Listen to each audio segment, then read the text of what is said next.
Hey everyone, my name is Andrew, and a few weeks ago I took delivery on the C1000 Gen 2. I was super excited and waiting for it to come. I kept refreshing the FedEx app and just hoping that the day would come quicker than it actually was estimated. But it did come as expected, and today I want to show you what you can expect when you take delivery for your C1000 Gen 2. I'm going to be going over the packaging, unboxing, everything that's in it, everything that you should do when you first receive your Gen 2. So without further ado, let's check it out.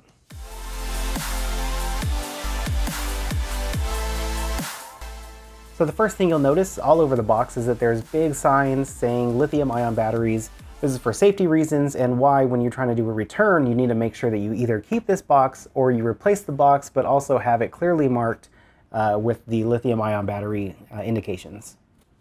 The box is also marked with a split shipment indication, so if you've ordered other things inside of just even a single order, they're going to be all shipped separately. They may come from different warehouses, so you might get one box ahead of the other. Usually they're only a few days apart, but if you do have multiple items inside of your order, just know that they're going to be shipped separately. So when one comes and you don't have another shipping tracking number, or you don't have another piece of your order, just be patient, it's coming. If you're really worried about it, you can reach out to Anker and they can provide a different shipping number, but otherwise it's all coming, but it's all going to be split. This should be a given, but it's for cargo aircraft only. You're not going to be able to get on a commercial flight with this. This is way over the 100 watt hour or 100 watt requirement by TSA. One thing that this box doesn't have that I really would have liked is a cutout for your fingers to go in to move the box around. The box isn't that heavy at almost 30 pounds, 29.5 pounds all in, but having those little cutouts really makes moving the box around really easy. So Anker, on your next gen, if you could have little finger cutouts, that would be great for packaging. Now I know we didn't come here to talk about just the package all day, so let's get this unboxed and check it out.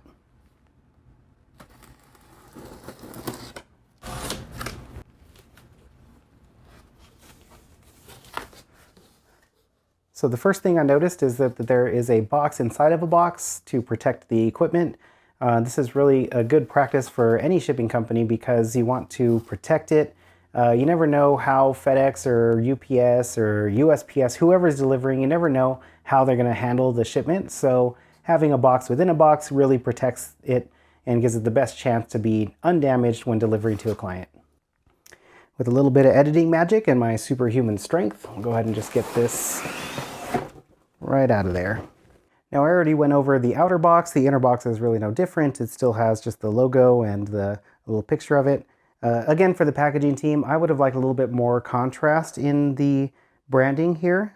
Maybe some of it filled in with black, the other can be the outline, but something a little bit more than just an outline. I provided this feedback before on other Anker units, but I think Anker could really use some just some contrast in the branding of the actual power station printed on the box.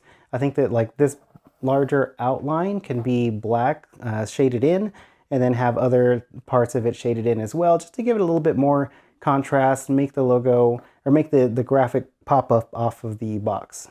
Underneath this box is the packaging. Then it's got this nice thick foam. It's not styrofoam, it's this nicer packaging. This is not going to get damaged despite who the carrier or what the carrier does with it. It's going to take a tumble off the back of a truck or something like that. It's not going to get damaged. So really nice packaging here. You have your manuals here. So you have your quick start guide. You've got your safety information, and then you also have your warranty card. I don't think we need all three of these. I think we could just use the quick start guide. This scan safety information is really just, don't take it on a plane in all different languages. This is kind of a wasted pamphlet. I don't think we needed this.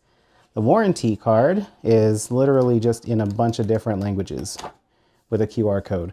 We could just have the QR code and this safety information on the quick start guide. We don't need anything else, just this one quick start guide, a couple of QR codes.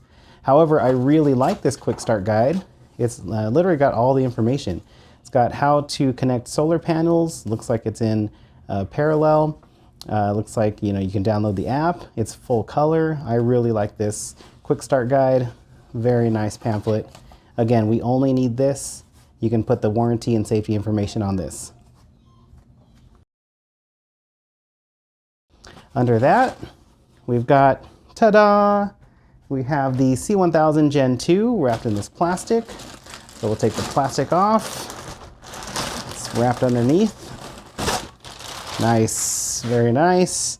Got this beautiful top right here, just presents you with Anker Solix. Really like it.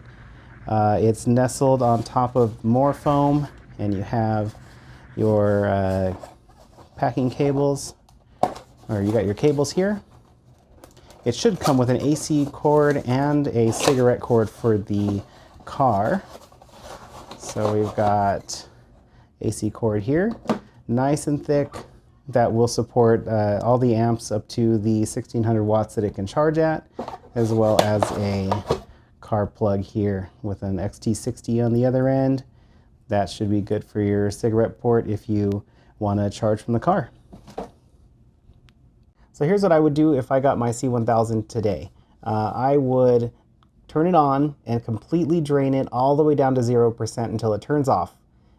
Don't interrupt it, just let it all the way completely die. Then immediately after, charge it all the way back up to 100%. You don't know basically how long these have been sitting in a warehouse, post-production, how long that process was. So the BMS needs to be calibrated, and that can be done by draining this completely and then recharging to 100%. That essentially tells the battery management system how much usable capacity is inside of your power station. That will calibrate it to 0% to 100%, and that way you got the most accurate reading when you, on your screen, when you're using your unit. That'll be the most accurate that you can get. So I hope you enjoyed this unboxing, what to expect when you're expecting your Anker C1000 Gen 2. Tell me what you think. If you got yours recently or about to, leave it in the comments. And what are your first impressions of the C1000 Gen 2? Thanks for watching, and we'll catch you in the next video.